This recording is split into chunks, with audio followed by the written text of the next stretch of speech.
Vamos de novo! Vamos que tá on! Fala galera que me acompanha aqui no canal do YouTube. E aí, como é que vocês estão? Tudo bem? Tudo certinho? Vamos chegando aqui no canal para trazer mais um vídeo pra gente falar a respeito do Clássico Brapel 365, disputado no estádio Bento Freitas na noite da segunda-feira. Mas antes eu queria pedir para você se inscrever no canal, deixar o seu like, curtir, comentar, compartilhar, ajudar o canal a crescer ainda mais, né? Não é inscrito aqui no canal? Faça aí tua inscrição, ajude aqui o canal a chegar aí a 400 inscritos. Você tem aí algum negócio, tem aí alguma empresa, quer anunciar aqui no canal? É só mandar um e-mail para rodrigodoliveira.narrador@gmail.com ou entrar em contato comigo nas redes sociais que irão aparecer aí embaixo, ó. Rodrigo Oliveira Narrador no Facebook. É só você acessar lá. Tem a minha página lá, você pode mandar lá uma mensagem lá se você quiser fazer essa parceria aqui com o canal. Tem um Instagram também, né? Manda um direct lá no Instagram, que é o @narrador Rodrigo, né? Narrador Rodrigo lá no Instagram. E também no Twitter é o @narrador Rodrigo. Também pode mandar lá uma DM, uma mensagem direta para fazer essa parceria aqui. Você tem alguma empresa, enfim, quer fazer alguma parceria, manda aí pra gente divulgar aí a tua empresa, beleza? Vamos lá então. Foi difícil, né? Foi difícil, foi complicado o Clássico Brapel do estádio Bento Freitas, né? E eu acho que quem sai com o sentimento de dever cumprido é o Pelotas, porque o Pelotas teve mais possibilidades de sair com a vitória no Clássico Brapel. A gente vai falar a respeito disso. Bom, vamos lá, vamos começar pelas escalações. Começando pelas escalações, aquilo que os técnicos montaram. Era previsível que o técnico Rafael Jacques montasse um time um pouco mais defensivo. Ele fechou uma linha com 4 jogadores na defesa. O Marcelo não teve tanta possibilidade de subir. E o Wendel jogou lá pelo lado esquerdo, né? O Wendel para estancar a subida do Paulo Vitor e também do Vidal, e o Marcelo para tentar frear com velocidade a tentativa do Neto, né?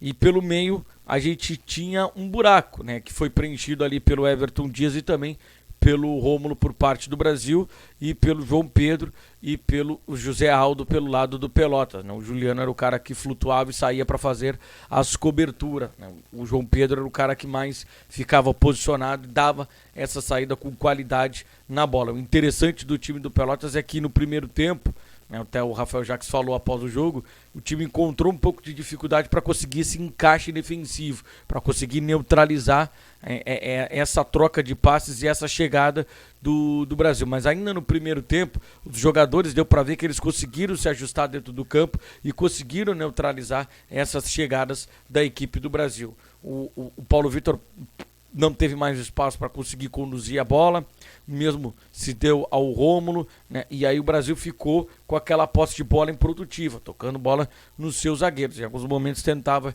esticar a bola, mas normalmente o Neto ou até mesmo o Júnior Viçosa ou até o Bruno Paraíba, eles conseguiam quebrar o primeiro marcador, mas o segundo já não conseguiu porque o Pelotas sempre dobrava a marcação nesses jogadores quando eles tinham a bola dominada. Então o Brasil não conseguiu ter vitória pessoal em cima do sistema defensivo do técnico Rafael Jacques. Interessante o sistema defensivo que ele montou, né? Conseguiu estancar, né, o que o Pelotas vinha tendo de problemas ao longo do Campeonato Gaúcho, que era gols bobos que o Pelotas vinha tomando, né?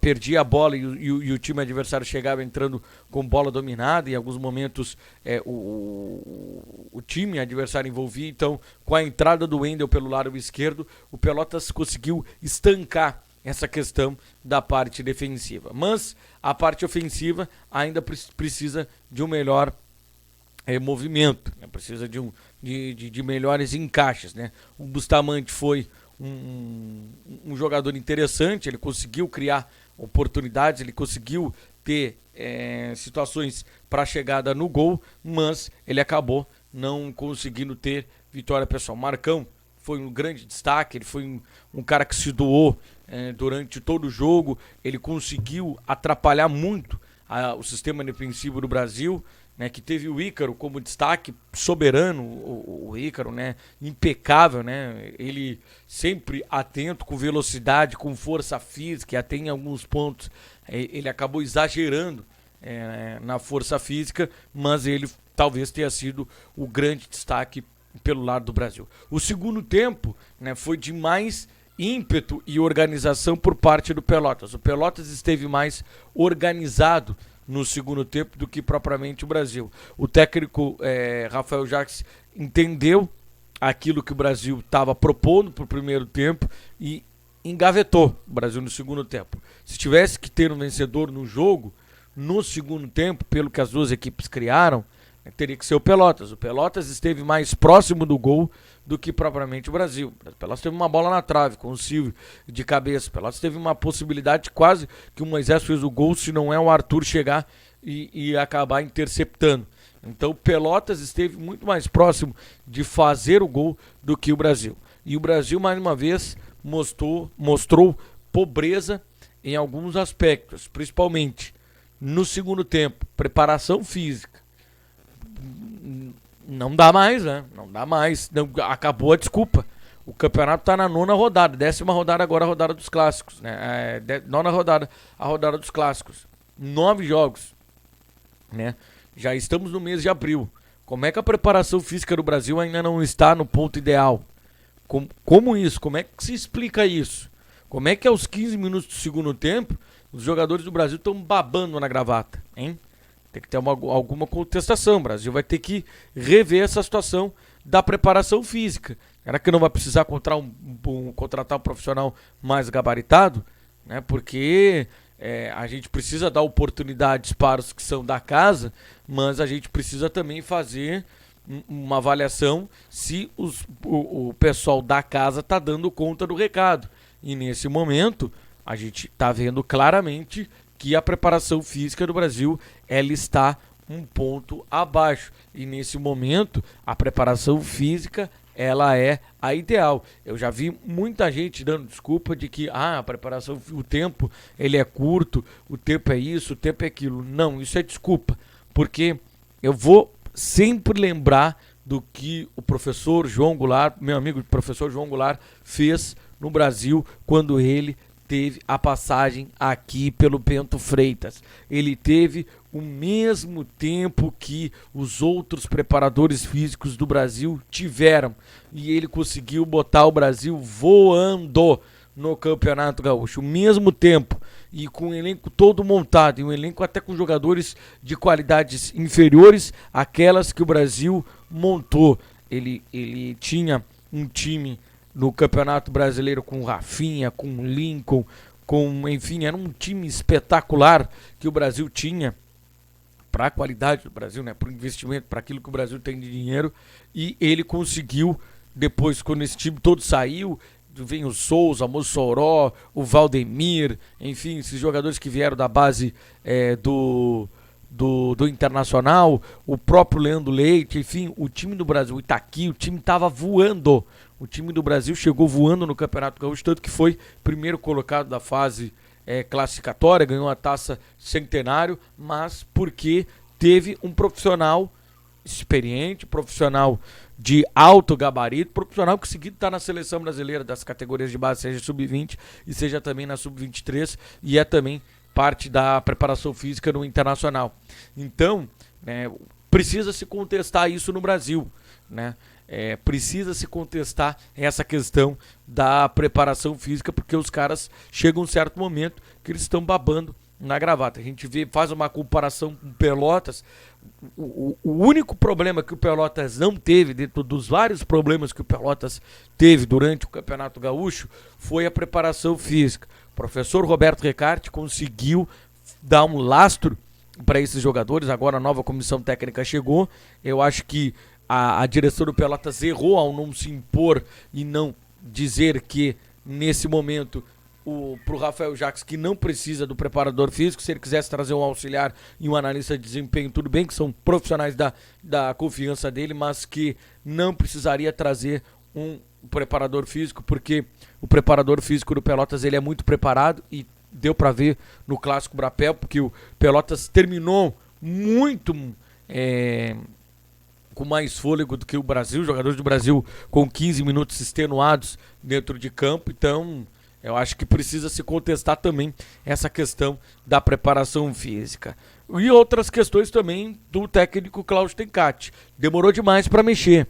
Ele demorou demais para mexer. O Brasil ficou encurralado, né, pelo sistema defensivo do Pelotas e o técnico não encontrou alternativas. O que eram alternativas? Velocidade. Ele demorou demais para colocar o Jarro. Não sabemos se o Jarro não tinha condições de atuar mais tempo, pelo menos 45 minutos. Não ficou claro isso na entrevista do técnico Cláudio Tencati. Outra. Ele colocou o Igor Miranda. Bota o Léo Ferraz, cara. Bota o Léo Ferraz pra jogar. Bota esse menino pra jogar. Deixa esse menino ganhar cancha. Deixa esse menino ganhar experiência. O Igor Miranda é mais do mesmo. Entrou totalmente desconectado com o jogo. Não sabia o que ia fazer. Então, deixa o Léo Ferraz jogar. O Neto, em alguns momentos, ele era o único cara que criava no ataque. Cansou. Isso aí é mais do que óbvio, né? Que em algum momento ele iria cansar, porque é o único que está correndo. O Paulo Vitor começou bem, ele me parece um meia com um toque diferenciado, mas ainda falta entrosamento com a equipe. Mas ele no começo do jogo deu a entender que seria um jogador diferenciado, jogador do passe, mas depois ele começou a inventar jogada. Simples, meu companheiro, simples, faz o simples. Então, eu acho que nesse Clássico Brapel, quem sai um pouco mais fortalecido para a luta contra o rebaixamento é o Pelotas. Apesar do Brasil ter mais condições, porque tem mais peças, tem melhores peças, mas o Brasil não conseguiu ter encaixe. E coisa que o técnico do Pelotas conseguiu ler perfeitamente no intervalo e durante o primeiro tempo o estilo de jogo do adversário, o estilo de jogo do Brasil, e conseguiu neutralizar. E um ponto negativo para o Tencati, que não conseguiu arranjar as alternativas para conseguir sair do, não vou dizer nó tático, né? Porque aí é muito forte, né?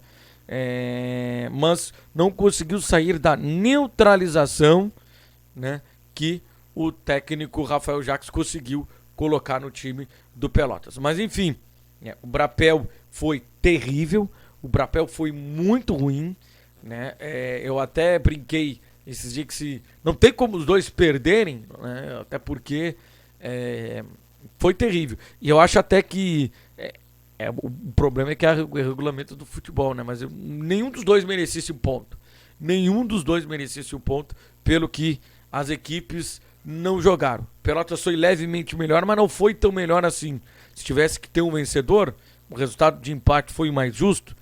As duas equipes não criaram. O Brasil teve uma chance com o Júnior Viçosa do calcanhar, que o Gabriel Leite acabou fazendo um milagre. E o Pelotas teve a chance com o Silvio, que acabou acertando o travessão. E nada mais. Um Clássico Brapel tão pobre. Um Clássico Brapel que se criou tanta expectativa e que dentro de campo a gente viu que foi um clássico muito pobre. Que pena para quem teve a oportunidade de estar no estádio, acompanhar o jogo, né? O pessoal de imprensa que teve essa possibilidade, né? Saí muito decepcionado com o Clássico Brapel, e aqueles que tiveram a oportunidade de acompanhar o jogo pelas imagens, com certeza também ficaram muito preocupados.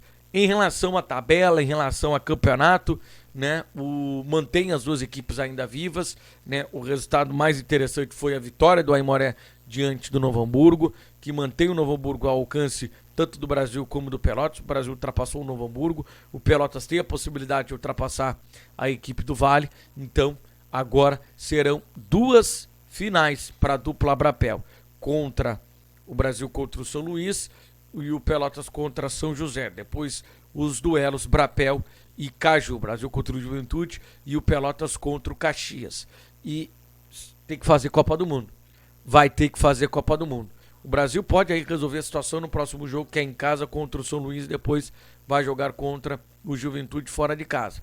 Mas vai ter que fazer Copa do Mundo e a dupla Brapel vai ter que fazer diferente do que fez no jogo desta segunda-feira, que foi um jogo terrível, foi um jogo ruim e que, vamos dizer assim, que quem sai com um pouco mais de moral é o Esporte Clube Pelotas. E o Brasil tem muita coisa para ser analisada no Bento Freitas. Certo, galera? Então, já pedindo aí para você se inscrever no canal, deixar o like, curtir, comentar, compartilhar. Eu sou o Rodrigo Oliveira, narrador, repórter da equipe 10 da Rádio Pelotense, claro, aqui no canal Rodrigo Oliveira Narrador. Quero agradecer demais aí a galera que tá acompanhando o canal, que tá comentando. O Renan, né? O Renan mandou uma sugestão de divulgar salários dos jogadores. Cara, eu não gostaria que divulgasse o meu salário, né? Então eu não vou divulgar o salário de jogador, né? Isso aí eu deixo para outras, para quem quiser fazer, né? Eu acho que não vale a pena a gente falar a respeito aí de salário, né? Eu até citei a respeito do Júnior Viçosa, né? Que é um cara que, vamos ver se dentro de campo ele vai se pagar, mas é um cara que chega com predicados para ser resolvedores de problemas. E nesses caras que são resolvedores de problemas, vale um investimento. Então tá, galera, vamos aí, vamos comentando, compartilhando, se inscrevendo no canal, ativando as notificações do sininho. Um abraço e até o próximo vídeo. Tchau.